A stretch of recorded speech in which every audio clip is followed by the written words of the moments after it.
welcome back to Full Count Podcast. I'm your host, Blaine Arsenault, and we're at Coaches Interview number 14. We sitting here today with Lutcher Head baseball coach Ryan Jensen. How's it going, Coach? Going good, man. Is it cold enough for you out there? Oh gosh, it's freezing.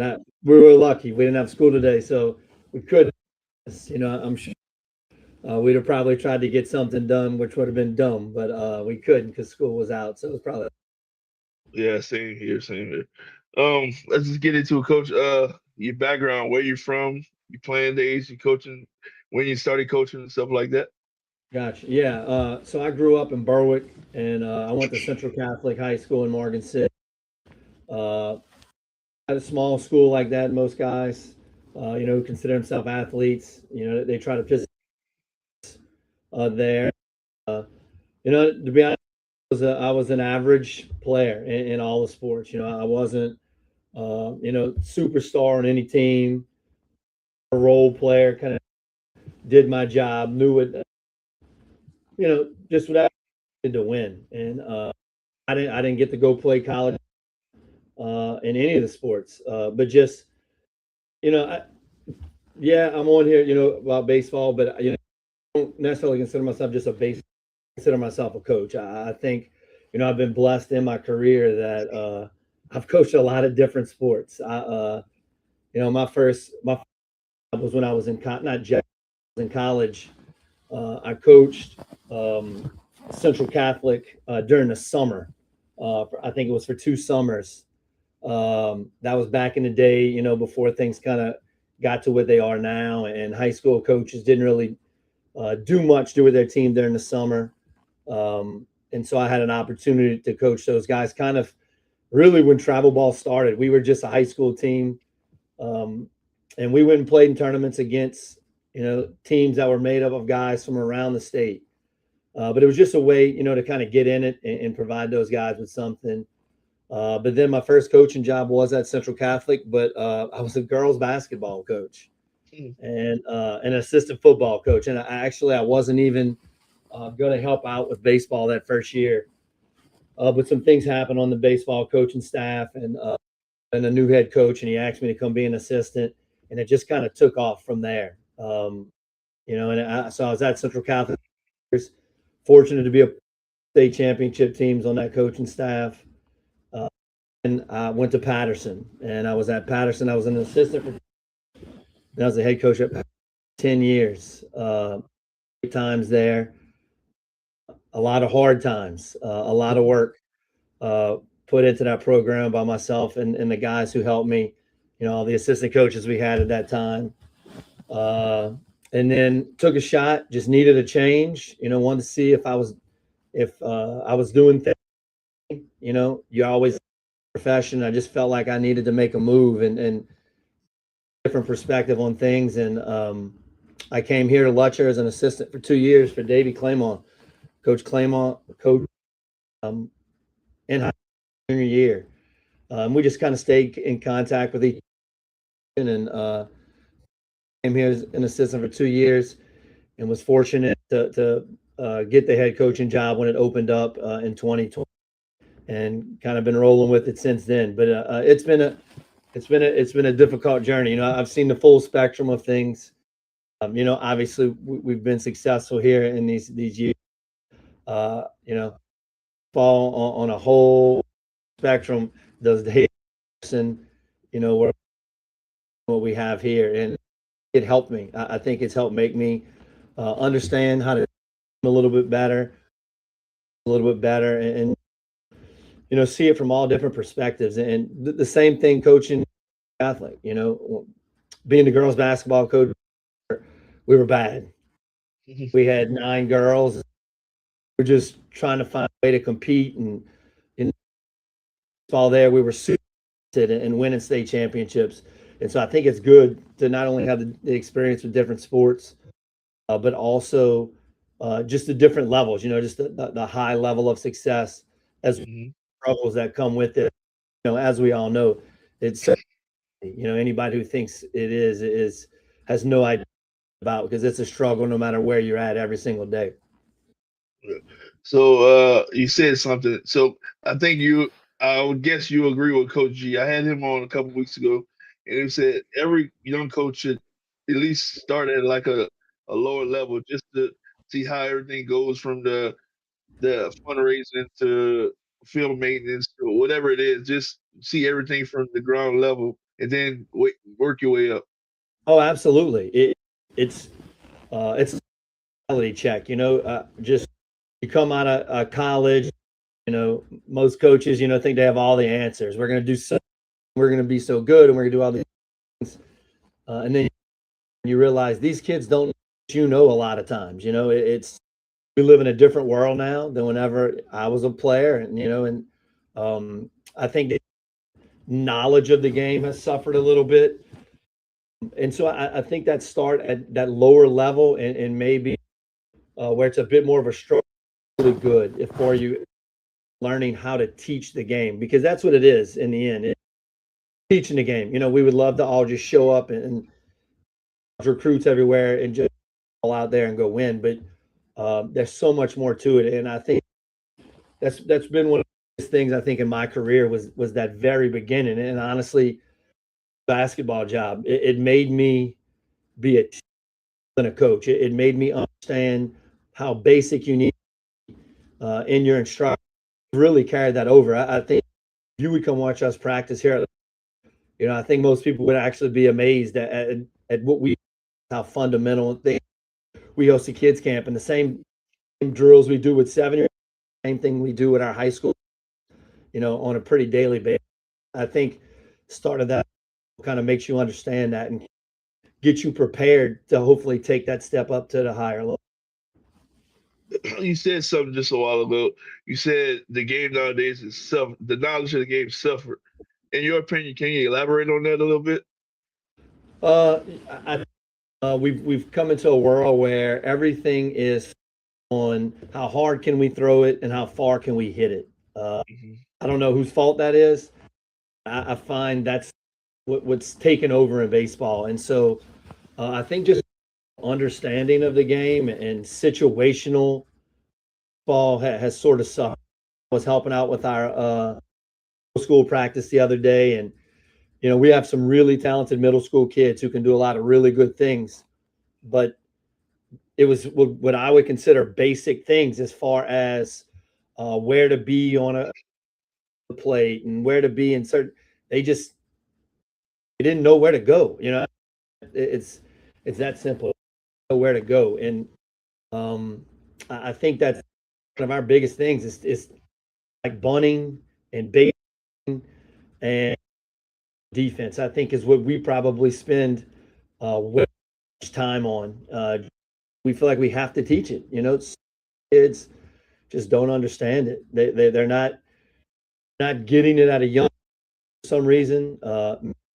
It doesn't draw the attention of the home run, draw the attention of the strikeout, but it's hard to explain to a kid strikeouts are great, but we'd rather you get the weak contact ground ball in 3 pitches as opposed to the 6 pitch strikeout. It's things like that. You know, it, Society as far as baseball has become about the excitement, like the excitement of throwing 90 miles an hour in a run has kind of a little bit, and it's frustrating us. I think as high school coaches because we are kind of that, and middle school coaches as well. We're kind of that in between level. Is yes, we want to produce can hit home runs and those guys who can throw it hard, but at the end of the day, that's not going to win the game for you. You got to be able to make a routine, got to be in the right position, plays, and to get outs. And it's just a difficult task getting kids to understand that. I really preach to them at a young age. Now, I'll try to figure out for you. But do you think that's because of the way travel ball society is nowadays? Like everybody want to win now, no development, anything like that? Yeah, I think so. Well, I don't want to bang on travel ball because I think there's positives to it. Hmm. I think it has become a win at all costs type of environment. So I think like just an example, and honestly, don't go watch much. Hmm. Every now and then, If I have a relative who's playing, I'll go watch.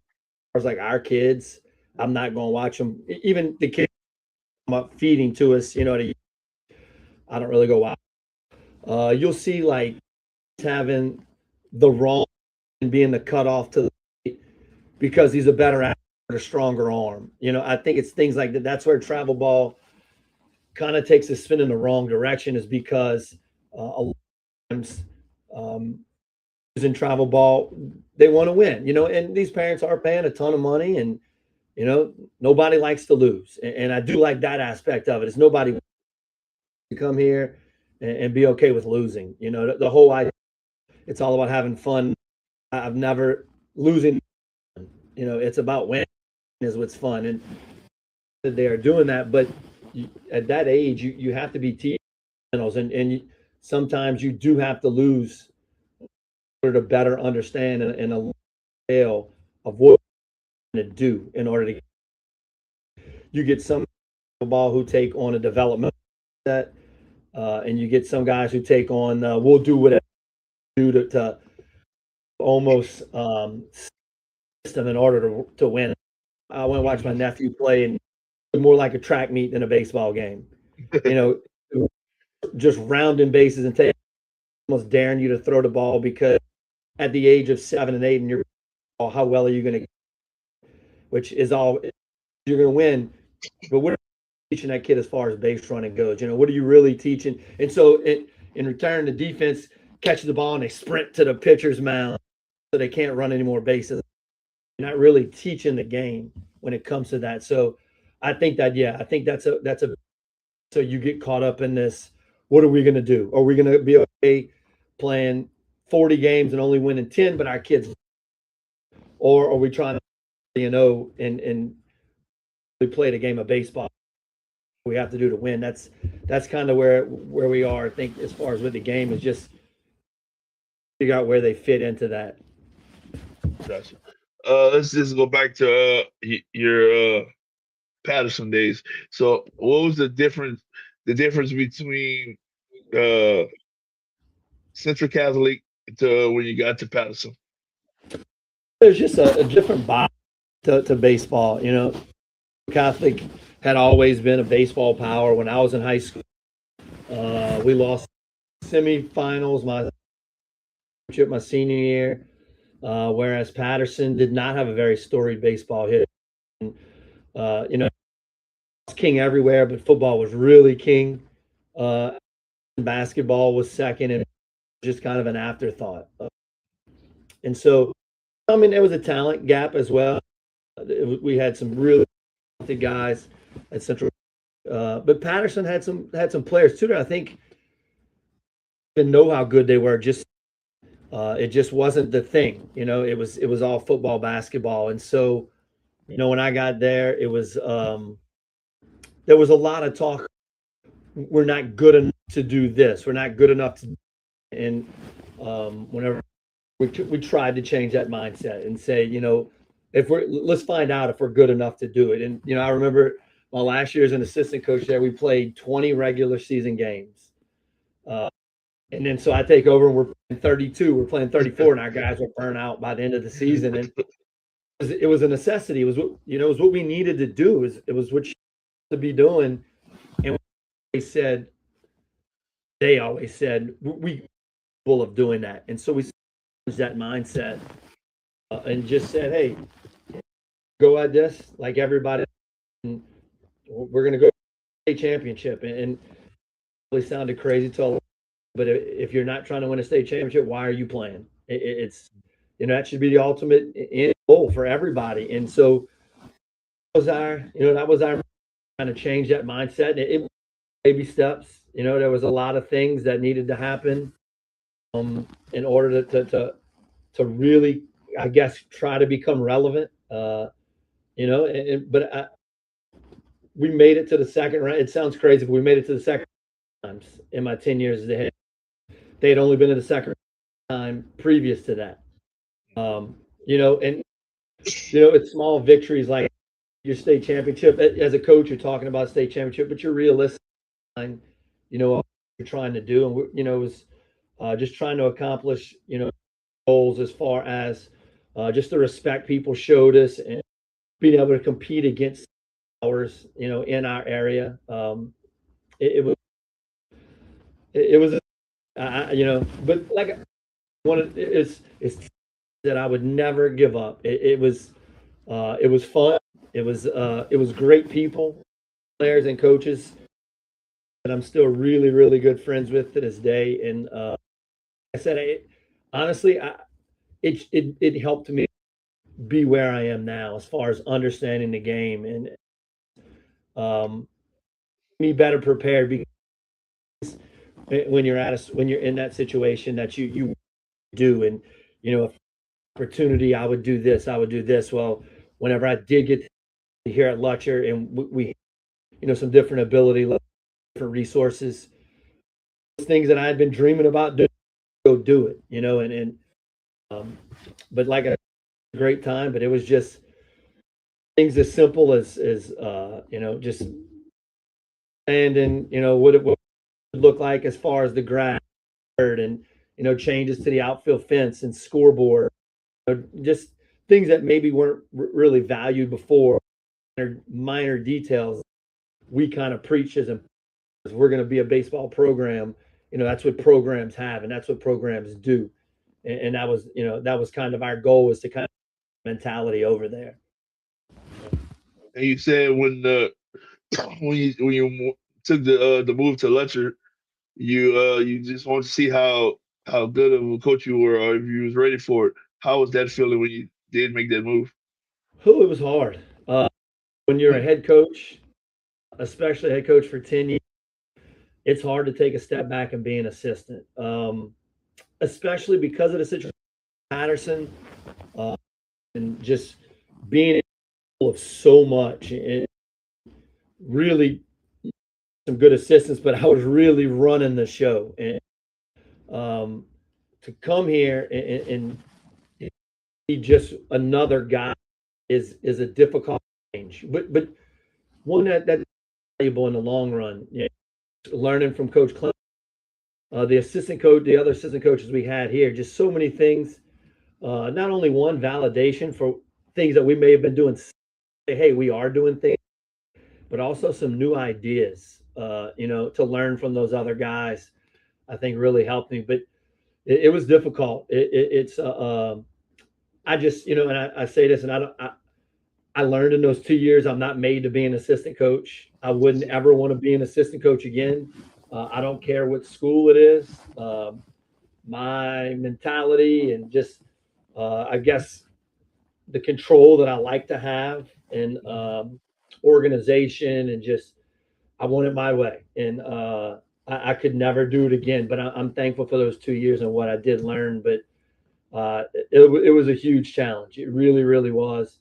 And nothing, nothing like it wasn't specific to just here, but if situation would have been different, I probably would have looked for another head baseball coaching job somewhere else had I not gotten the job here, just because I realized in those 2 years that I needed to be a head coach somewhere. If for me, for my Yeah, peace of mind, I needed to be a head coach, and I was, I'm fortunate that I got the job that I wanted, and I was able to be the head coach here. But I think that's something that another thing, just like starting at a smaller school, I think that's something that a lot of coaches maybe need to try, because we do think, baseball coaches, it's just in their nature, they think they have it, they think they got it all figured out, and the way they're doing things, is the right way.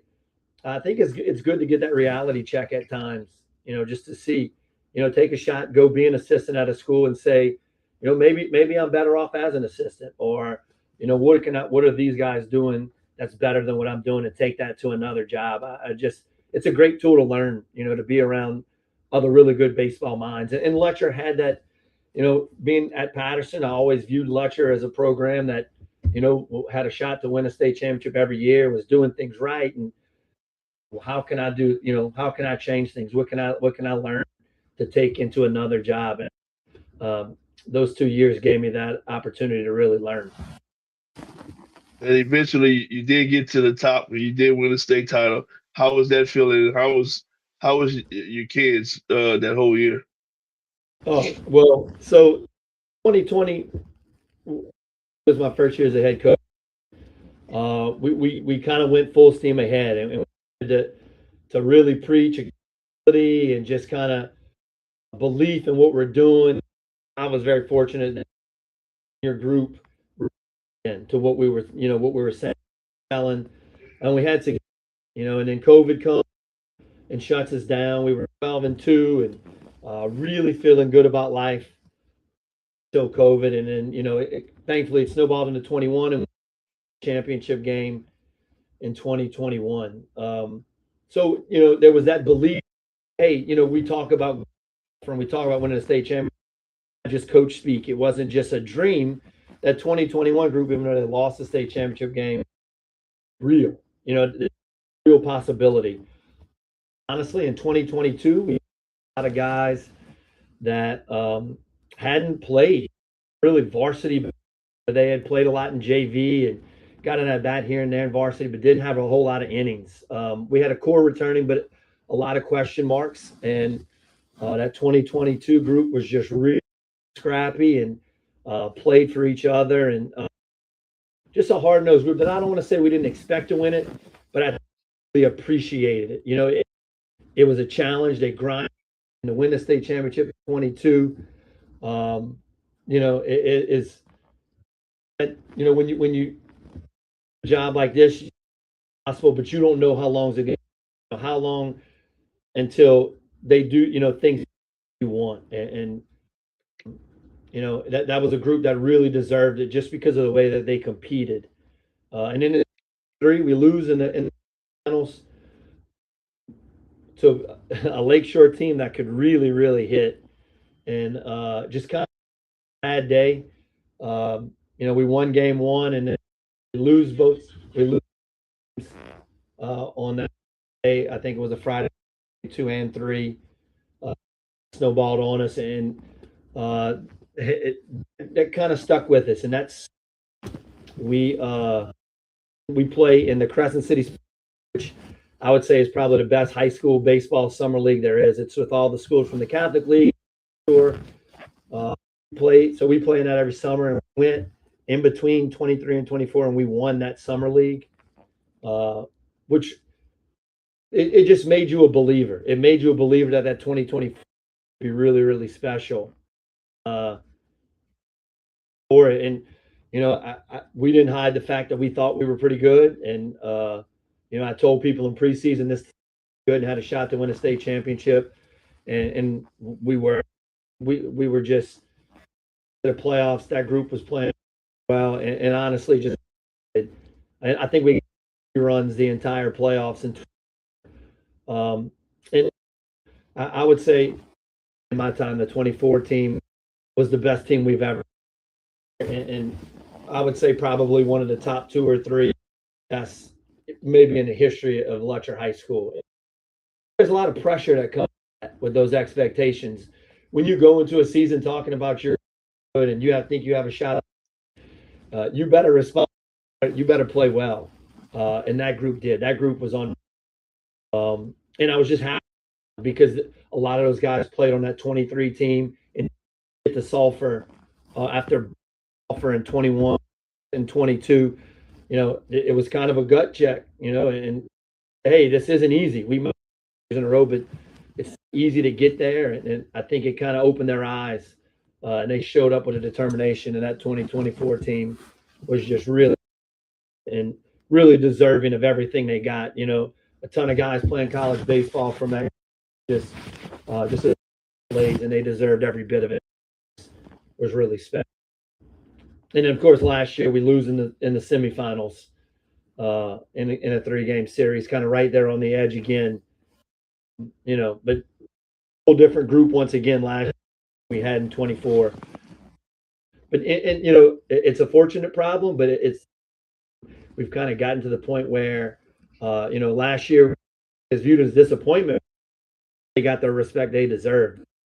They lost in the semifinals. Shame that team overachieved, and anytime you play in a semifinal, you should be applauded. That's a pretty special accomplishment in itself. But I think just because of the success of 24, the 25 team didn't get the respect for what they accomplished. Yeah. So recapping the 25 season, y'all ended in the semifinals. How was the regular season? What are the ups and downs for that season? Cool. 25 was a challenge. It's definitely been the most challenging. Um, we replaced a lot of guys, so we had a bunch of new faces. So we were kind of unsure how we are going to be, but we said so. We knew every we were going to have a chance, and just impact player, just every part of the game. But we were very in, and then on March 1st here we had a left-handed pitcher for us, Dylan Delanaville, who was pitching as well as anybody on our team, who fractured his elbow, so we lost him. So that was a blow, but it was fine, to overcome it. And then 3 weeks later, Marshall gets hurt, and so we lose two of our top pitchers, kind of midway through the. It took us a little bit how to, how to. It sounds crazy, but how to play without Marshall. It's harder for every game in entire high school career, and he just so many ways. And I think we just needed to figure out how to do this thing without him. And it took a little bit. Uh, all year long, we thought we were kind of gaining some momentum. We would lose a game, sense playing a tight game that shouldn't have. We were never able to really just put any real consistent good play together, and we kind of the end of the season. We're really struggling offensively. We got fortunate. We get a bye in the first round, and two just having a bye, play those exhibitions. But we were able to reduce the load a little bit on some of our during that week off, and I'm gonna tell you, if we don't get that bye, I don't know if we make it to the semi. We were just out of gas. We were asking guys who had been JV pitchers now to pitch meaningful innings, and when you get that large ramp, it can drain you. And even if you're not a pitcher, just the pressure of playing defense down the stretch sort of wore on us and wore. And like I said, I kind of rejuvenated us. Beat second round. In the quarterfinals, we played Rain. We dominated them in game one. Game two, we get shut out. Pitch it really well, but couldn't score a run. And we got like a 40 for game three, and then we get caught up in this high scoring, just crazy electric game. We find a way to win. Just some big time performances of that game in order to win, and then we go to North DeSoto for the semis. Win game one and a really good game. Game really well, but don't score a run.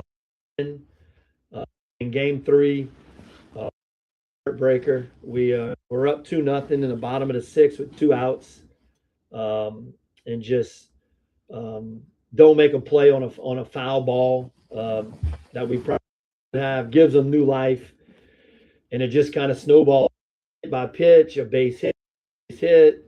We throw it to the plate when we shouldn't have.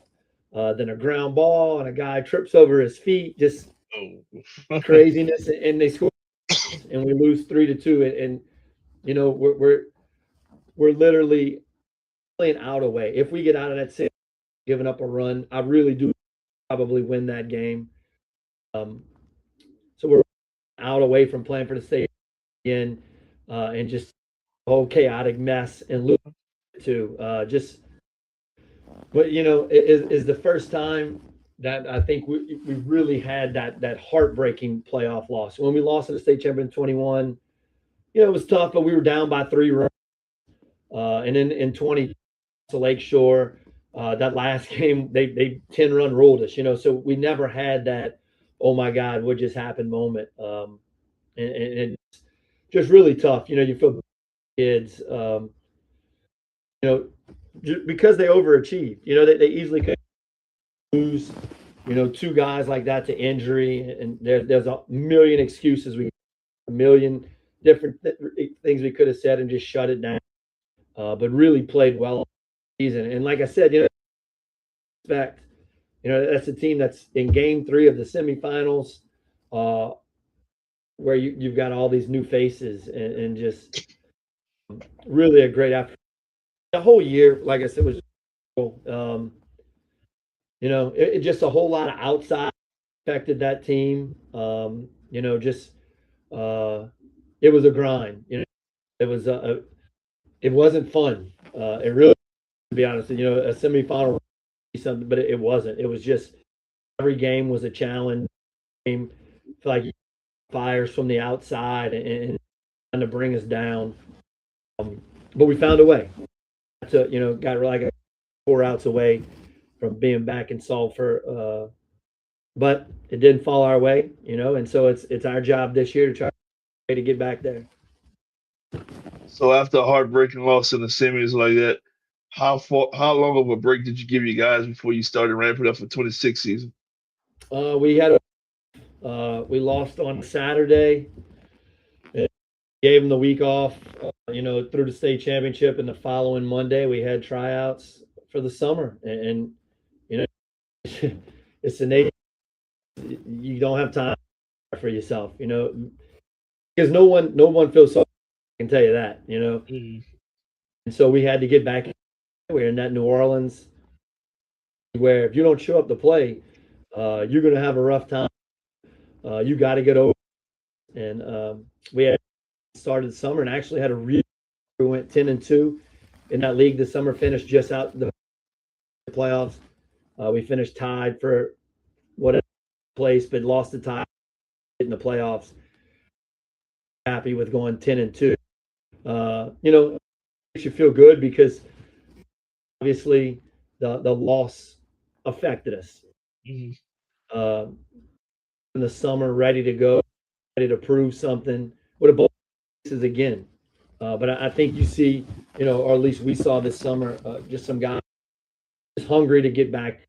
But we feel like we belong, in that top Division II, and we got to go to work. We got to work, whether that be in the summer, in the winter. Nobody's going to give it. We've got to find a way to get back to the of last year. So when the summer completed in the summer league, how long did until you started your fall program and your winter program? We don't lift weights at summer. Just with kind of the grind ending in May, and starting summer. We play 3 days a week, throughout the month of June. We play on Mondays, Tuesdays, and Thursdays. We don't do any in the weight room on in June, just because with the heat and just we've got a ton of guys who play football in the weight room. Baseball guys, we give them off to just do baseball. We do absolutely nothing. No, I don't see them on their own. And when we get back to school, the first day of school, we're in the weight room, and we all August and September is just conditioning, just to get the body in shape. Lifting, obviously October, November, December. But we start to throw in October. We start our throwing program first week of October, and that'll last all the way into basically Christmas. We start to do group work in October as well. Maybe twice a week. Really defensive stuff, just some infield, outfield, very, very fundamental, basic stuff. Nothing like a practice or anything like that. But October is the month where we start to kind of do that. And then in November, ramp it up a little bit, but once easy. And then once football ends, we'll kind of get a more active as far as practice. But it is such, and we try not to do too much. It's difficult because the season early now. You've got to kind of balance. When do you start so that your arms are prepared? For the beginning of the season. Not doing. It's a difficult balance at times. I would say we probably do less what most people do. I see on social media people have a World Series and all these other things, and these full practices we do. Even though it's legal now, that's something that we feel like we need to do. I think we have a pretty good system, something that we think that works as far as getting us prepared, and it's out in a lot now what we do. So we don't want to add anything more to those guys' plate, and just them have just because it is a long season, and when you're basically January through the end of June, you're asking a lot. Some free time, you got to give them a little bit of a life outside of baseball. But we started one night we'll hit 7 o'clock at night, really optional. We'll set up the hack attack. Whoever come, we'll that's the most hitting we really do until November. Is just that swinging a bat. Guys who play some other sport, an opportunity to come after practice to maybe just put a bat in their hand and just do as far as getting ready. But like I said, nothing major that goes in on it. Just kind of an opportunity to get around the guys and just swing a little bit and just kind of baseball in the back of their mind a little bit in those fall months. Coach, talk to me about your schedule. How do you go about your schedule? Do you do you overload it with 5 games a week early and then soften it up at the back end, or how do you do your schedule? Our schedule is heavy back end. We're actually this year. So normally we play a game on Monday or Tuesday and then a tournament week, just like pretty much everybody. We got we're a little back heavy, like opening night on the Monday against Catholic of Point Capee. Weekend one, we're in the tournament for 3 games. Don't play again until Thursday the following week, and we'll play 4 games at Westlake. We'll play again to the following Thursday, just to give us time, I think, to recover. We got in some situations where lined up pitching wise, we had a midweek game in the Turlings, and we don't on one of our arms. We kind of had Johnny Hole staff it and throw 5 different guys, and it's just not. If we're playing somebody like that, change it up a little bit and kind of backloaded to the beginning of the season, and then kind of fill it up a little on the back end. It really depends, who we have scheduled. Some weeks we'll play 3 games, some weeks we'll play, and then at the end, I think we have a 4-game week with that game on the final Monday, which makes it 5. Like I said, it really depends on opponents. If we're going to play 4 games, about a schedule. I am a guy who worries about if game. I think that's the craziest thing in the world. People say, "Oh, we can't play that day, middle of district." District doesn't matter in baseball anymore. There's no automatic playoff spot, or it's just with the PowerPoint system. Like if you look at our schedule, Vanderbilt, which is one of our biggest district games, we play Holy Cross before we play them. You know what I'm saying? I'm not scheduling somebody because it's a week of district games. But we try to balance it. Like I said, we try to self a chance to compete in that week. We 4 games against the top 4 teams in the state all in 1 week. But we do want to push ourselves, and we want to change. We also want ourselves a chance to succeed. I think there has to be of yourself for the playoff competition that you play, but there also has to be schedule that are going to help as far as the power.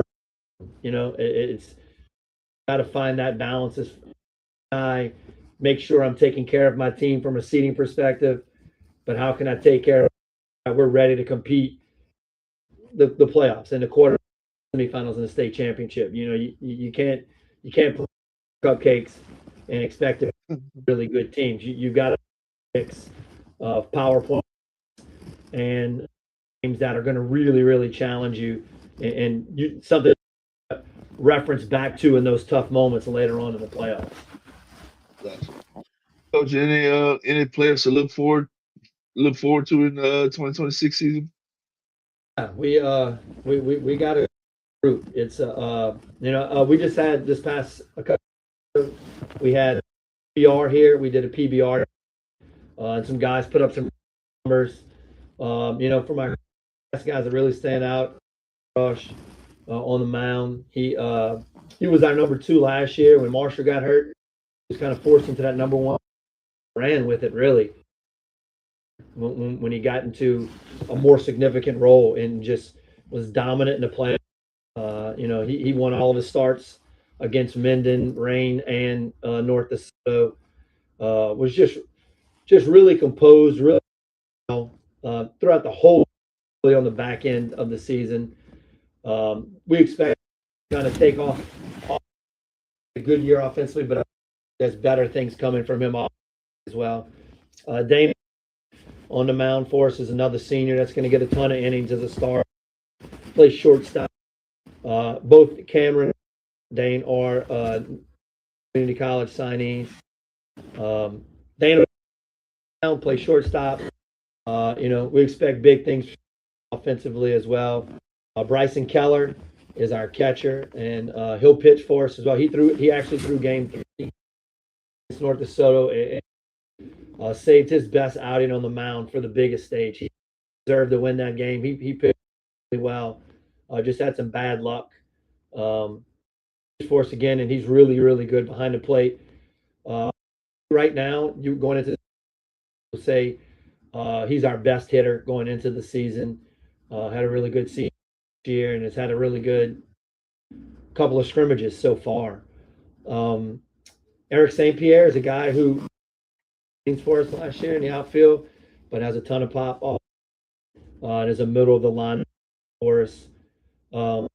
Gage Poche is a returning base. He unfortunately dislocated his elbow in a Empire scrimmage, so he's out for 8 weeks.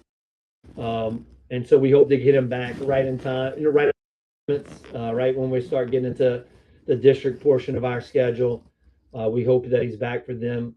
But he was a consistent force for us last year offensively.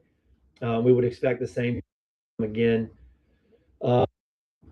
Thomas Roussel as a pitcher, as a relief pitcher, he'll go for us. Ethan LaBeouf, relief pitcher, will get a lot of innings for us on the mound. Piano will be our starter at first base, and is a guy that had a really good, really came on. Things from him. Jason is another senior, some time in the infield and an inning here or there on the mound. It's 9 seniors, and all of them, you could see them having some sort of potential role for us as we go into the season. It's out of kids, but I can guarantee all guys won't start all 34 games for us, but they all have a role, and that role changes throughout the season. A lot of times guys get down, not in the lineup, or they're not that they want.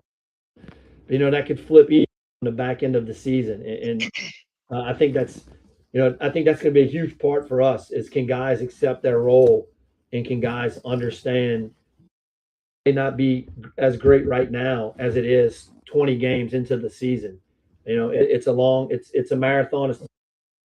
You got to stick with it, and you got to when your time comes, you got to do the most with it. A couple stand out. Dylan Delano, left-handed pitcher around. He's the one last year. Our day he was up hour from the left side, and he's been thrown.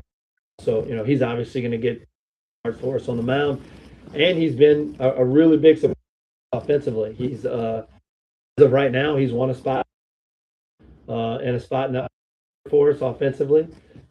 That keeps up, and Dalton St. Pierre is another guy who last year's DH catch. Keller pitches, and he'll around the field, play some infield, outfield, just kind of a utility guy for us that we feel we can put anywhere. And just his in the lineup. He's a guy that had some big hits for us last year, and who, if we're going to do what we want to do, have to be really good offensively. We just, he's too good of a hit produce for us, and so we some really big things out of him. Jace Fair, that play some infield for innings on the mound. He's a guy that we need. He has a skill set that some of we need him to kind of pick it up off. And Davis is another pitcher for us. He was a reliever last year. Who's going to get a lot of innings for us this year. He's coming off of a labrum surgery on his non-thrown.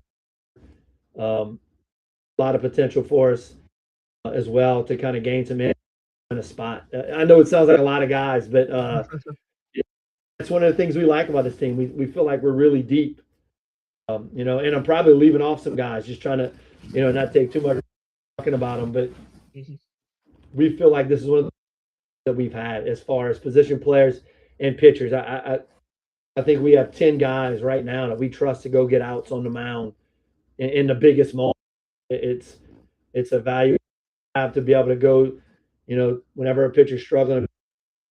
I think that's one of the huge we have this year. Offensively, we hope we're talented. I'd say we're behind offensively right now, but we do really like. Just maybe aren't ready for that moment yet offensively. That's kind of where we're using this far and early season opportunities. Kind of push them to see if we can elevate their game a little bit faster than what it is right now and get them ready for the big stage varsity games. Sounds like y'all be sounds like y'all be right back in the hunt for a state title again this year. The way you was naming all those kids. And that's the hope. We good about it. I really do. I feel good about this group of kids. So far they've shown mindset. I think, I think this is a group do really good things, and that's just kind of become the for every class up is we play meaningful here, and they don't changes that. Like we need to be in the or above every year.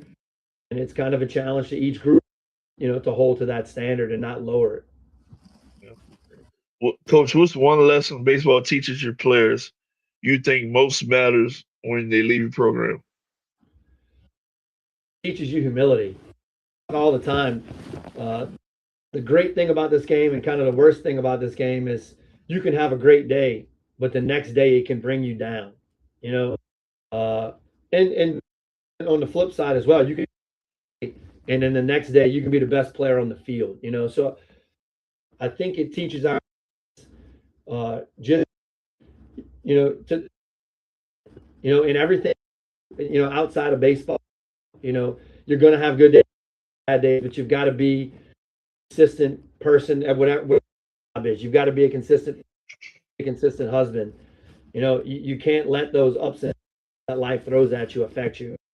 We see that on the baseball field, and we try to bring guys, finding a way to show up every single day, good or bad it is. I love consistency, just that level of humility to know that things can change, and you have to respond to it in a way that's going to build people around you. Yeah. What's a moment from your coaching career that still sticks with you? Could be good or bad. So many. I mean, obviously, the easy answer is state championship wins. That really sticks with you a whole lot.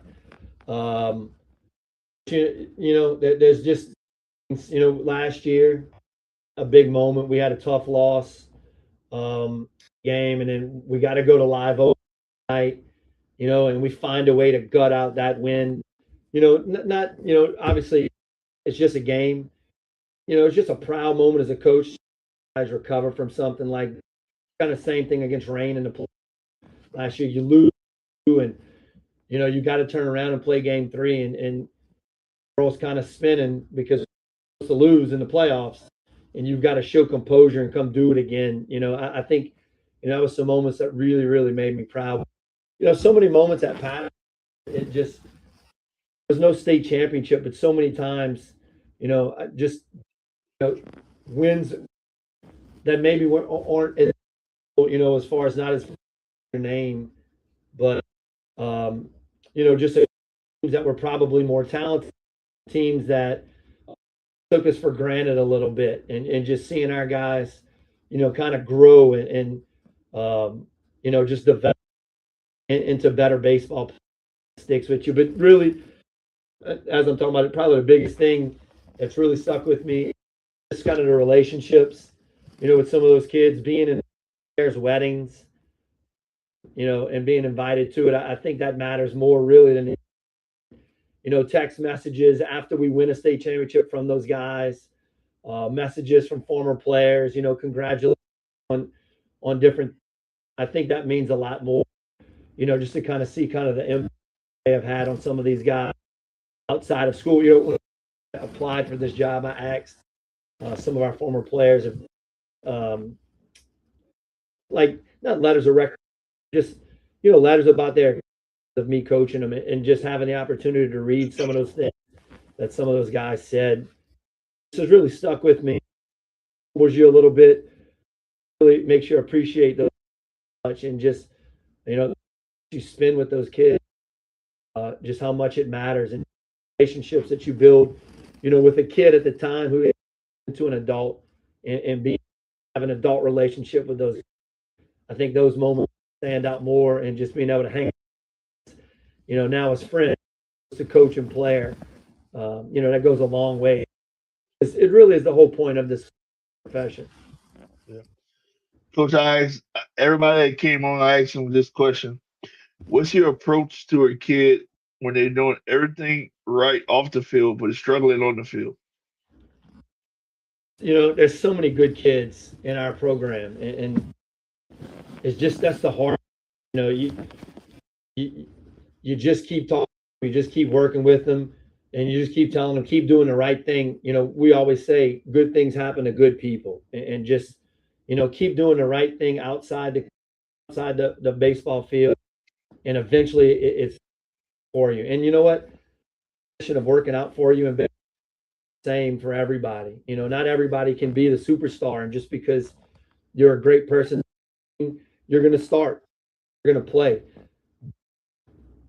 you're going to still be a part of a team, you're going to still learn life lessons, and still come to work and work to get better, and that's going to benefit you even later.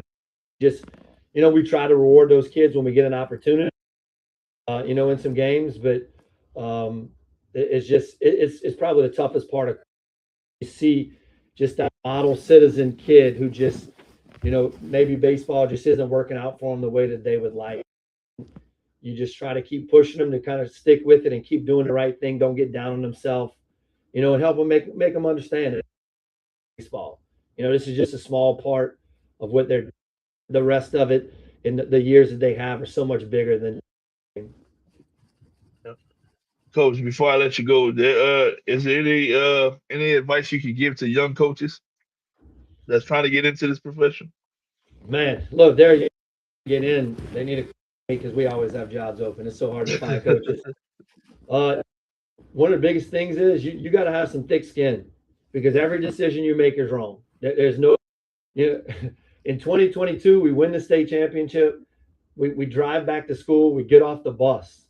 They got the stadium. They playing "We Are the Champions" over the speaker. I'm walking off the trophy in my hand, and somebody's grandpa comes up to me and tells me, "I'm not anymore."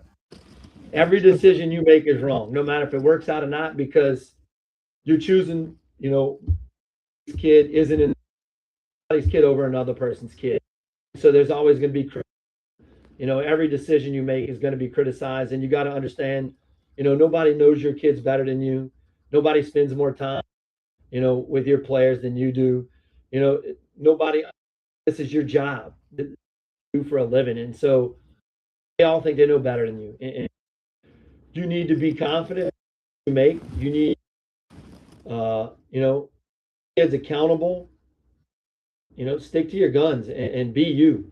Don't the guy before you. Don't try to be, some legendary coach that did it before. You need to be whoever you are and coach it the way you do it. And uh, just, you got to let the comments, you got to let the activity roll off, because you got the next day, and you got to get those kids prepared to be the best of the next day, no matter what. No, like your decisions or not, whenever it's all said and done, you've got to be able to answer to that team and know that you gave them the best single day to get better and the best chance to win the next game. And just, it's a profession that takes a whole lot of work. If you invest time, you're in the wrong thing. It's, I probably spend too much doing baseball stuff and thinking about baseball stuff, but it's the way that I think it needs to be, and it's the way that I think I need to win. Uh, I'm going to do it. And some me, and that's the program the way they want. That's what's great about it. And that's your way. But if your way is not something that puts a whole lot of effort, it's probably not going to be a successful way. So the thing, I think people don't realize just how much time you got to spend with baseball stuff. Dealing with things like budgets and planning and scheduling, and talking to kids about and things outside of baseball. You got to be prepared for a whole lot of stuff that isn't baseball related. It's I think that's a lot of people don't understand how much non-baseball stuff you have to deal with on a daily basis. Well, Coach, I want to thank you for sitting down and talking with us tonight. It was really an honor to sit down and just pick your brain a little bit about the game. I appreciate it. If I get a chance to talk about our program, I love to do it. So I'll be happy to be on any. Well, awesome, awesome. Thank you again, and thank you for those of you that tuned in tonight. We sat down with Lutcher Head Coach Ryan Jensen. We got more interviews coming up, so stay tuned. Give us a like and a share and a follow on Facebook and YouTube. Thanks. See y'all again.